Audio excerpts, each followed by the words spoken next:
অৰুণোদয় 3.0 অৰ্থাৎ অৰুণোদয় আমি প্ৰথম আৰম্ভ কৰিছিলোঁ 19 লাখ হিতাধিকাৰীৰে। অৰুণোদয় 2.0 আমি সামৰি লৈছিলোঁ 27 লাখ হিতাধিকাৰী। এতিয়া অৰুণোদয় 3 আমি সিদ্ধান্ত লৈছোঁ যে আৰু আমি 20 লাখ হিতাধিকাৰী এই আঁচনিৰ আমি অধীনলৈ আনিব খুজিছোঁ। যদি 20 লাখ হিতাধিকাৰীক এই আঁচনিৰ অধীনলৈ আনো, তেতিয়াহ'লে এই আঁচনিৰ অধীনত বেনিফিটেড পৰিয়ালৰ সংখ্যা 47 লাখলৈকে বৃদ্ধি পাব। আমি অৰুণোদয় 2.0 আধাৰ আৰু ৰেচন কাৰ্ডৰ লগত জড়িত নাছিলে। তাৰ কাৰণে মই যোৱাকালি পৰহি যেতিয়া উপায়ুক্তৰ সন্মিলন আৰম্ভ হৈছিল, মই কৈছিলোঁ যে কিছুমান অৰুণোদয় হিতাধিকাৰী অবাঞ্ছিত লোকৰ হাতলৈকেও যোৱাৰ কিছু তথ্য আমাৰ হাতলৈ নিৰ্বাচনৰ সময়ত আহিছিলে। সেইকাৰণে এইবাৰ আমি সিদ্ধান্ত কৰিছোঁ যে অৰুণোদয় আঁচনিটো পাবৰ কাৰণে ৰেচন কাৰ্ড থাকিবই লাগিব।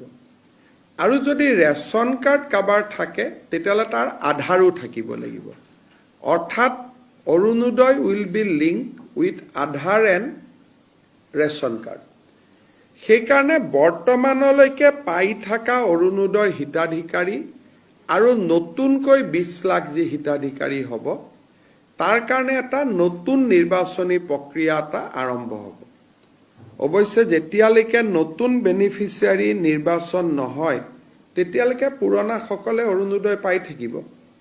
কিন্তু যেতিয়া নতুন হিতাধিকাৰী হ'ব, বৰ্তমানে পাই থকা সকলোৱে নাপাবও পাৰে। যদি তেওঁলোকৰ ৰেচন কাৰ্ড নাই বা তেওঁলোকৰ আধাৰ নাই, তেতিয়া তেওঁলোকে নাপাবও পাৰে।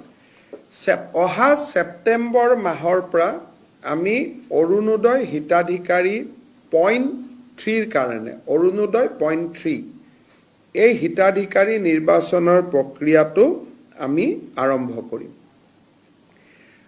আৰু এই কামটো যাতে খুব সুষমভাৱে, কাৰণ অৰুণোদয় হিতাধিকাৰী প্ৰায় ডাবুল হৈ যাব, আজিতকৈ দুগুণ হৈ যাব। আজি 27 লাখ আছে, তেতিয়া প্ৰায় 47 লাখ হ'ব। ডাবুল নহ'ব, অকণমান ডাবুলতকৈ কম হ'ব। গতিকে এইবাৰ যাতে অৰুণোদয়ত প্ৰত্যেকটো ৰেচন কাৰ্ড থকা পৰিয়াল, প্ৰত্যেকটো হয়তো নহ'ব, 80% হ'ব। ৰেচন কাৰ্ড প্ৰায় 55 লাখৰ আছে, আমাৰ অৰুণোদয় 47 লাখ।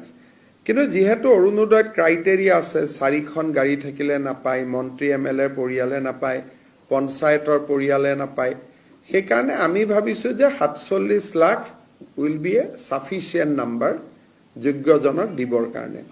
আৰু তাৰ গোটেই নিৰ্বাচনৰ প্ৰক্ৰিয়াটো আমি ছেপ্টেম্বৰ মাহৰ পৰা আৰম্ভ কৰিম।